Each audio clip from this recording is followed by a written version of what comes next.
गिरफ्तार किया है जो कि भोले वाले किसानों को मुआवजे के नाम पर या ज़मीन बिचवाने के नाम पर फर्जीवाड़ा किया करते थे। कितने लोग थे, किस तरीके से गैंग ऑपरेट किया करते थे और अब तक क्या कुछ कार्रवाई हुई इसकी? देखिए, सबसे पहले हमारे सामने एक विक्टिम आए थे जिन्होंने ये बताया कि उनके साथ कुछ लोगों के द्वारा धोखाधड़ी की गई है। जब उनके प्रार्थना पत्र पे अभियोग पंजीकृत करके विस्तृत जानकारी, विस्तृत विवेचना की जा रही थी, तो उस विवेचना के क्रम में एक गिरोह प्रकाश में आया। उस गिरोह का जो मोडस ऑपरेंडी है वो ये है कि वो किसी किसान को अप्रोच करेंगे, उनको ये आश्वासन देंगे कि हम आपकी ज़मीन बहुत अच्छे दामों में बिकवा देंगे। ऐसा प्रलोभन देते हुए, ऐसा विश्वास में उनको लेते हुए वो इस गैंग के एक मुख्य सदस्य संजय, जिसका नाम प्रकाश में आया है, उससे ये मिलवाएंगे और संजय उनको ये प्रॉमिस करेगा, उनको ये आश्वासन देगा कि बहुत अच्छे कीमत में उनकी ज़मीन ये ख़रीद लेंगे। उसके बाद ये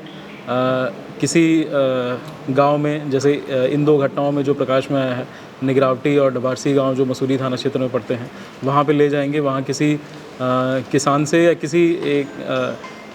अपने ही गिरोह के किसी सदस्य से मिलवाएंगे और उन्हें ये दिखाएंगे कि ये ज़मीन जो है ये संभवतः संजय ख़रीदने वाला था, परंतु कुछ कारणों से ये नहीं खरीद पा रहा है, तो पहले आप ये ज़मीन ख़रीद लीजिए और आप जैसे ही ये ज़मीन खरीद लेंगे और इसके बाद जो है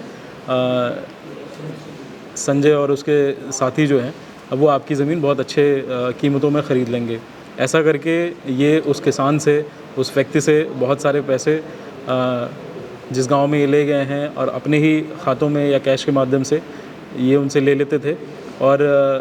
जब अच्छे खासे अमाउंट में इनको पैसे मिल जाते थे, उसके बाद से ये फ़रार हो जाते थे। तो इस तरह से ये एक प्रॉपर गिरोह बना के संगठित तरीके से लोगों के साथ धोखाधड़ी करते हैं। सर, जैसा आपने बताया संजय जो उसमें बताया जा रहा है, संजय का प्रोफाइल क्या दिखाते थे लोग की, क्योंकि जब लाखों की या करोड़ों की ज़मीन लेने की बात की है तो क्या प्रोफाइल दिखाते थे और कहाँ उसका दफ्तर या घर बताया करते थे? देखिए, संजय को राजनगर स्थित एक कोठी में संजय से उस व्यक्ति को, उस किसान को जिसके साथ ये धोखाधड़ी करते थे, उनसे मिलवाते थे और